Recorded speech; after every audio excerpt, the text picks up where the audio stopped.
Mabuti naman at nakarating kayo sa lugar na ito na maluwalhati. Commander, nais ko ipaalam sa'yo na makabubuti siguro magkaisa tayo tungo sa kapayapaan. Ayaw din namin na labanang ito. Labag din sa kalooban namin na makitang kapwa Pilipino nagpapatayan.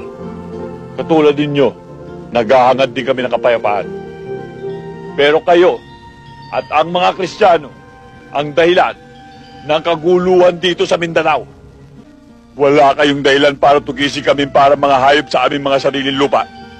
Wala kayong dahilan para patayin kami. Samantalang kami,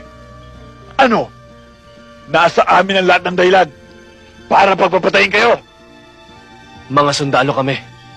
At meron kami mga utos na sinusunod. May plano ang gobyerno para sa kaunlad ng Mindanao.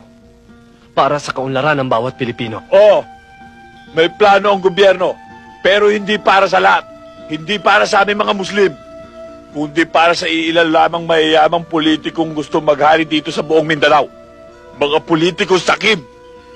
Tingnan mo, Teniente, kung sino nagmamayari ng malalaking lupain dito. Malalaking rancho dito.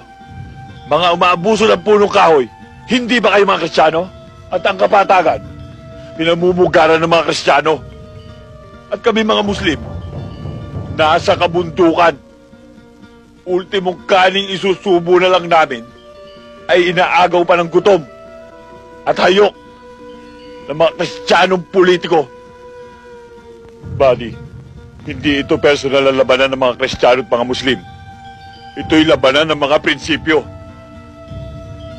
At kayong mga sundalo, hanggat nagpapagamit kayo sa nakatata sa inyo, sa mga taong may katungkulan sa politika, marami pang walang malay at walang kinalaman ng malalagas.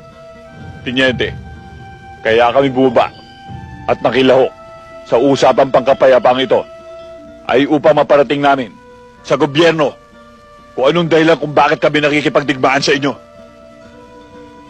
Makakaasa ka, Commander. Magandang araw sa'yo, Teniente.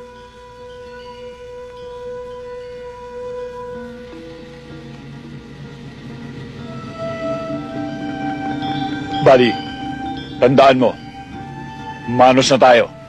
Sinagip mo ang buhay ng pamangkin ko, tinabla ko ang buhay mo. Pero sa susunod, kung magkakaroon man uli ng digmaan at magkrus ang ating landas, magkalaban pa rin tayo.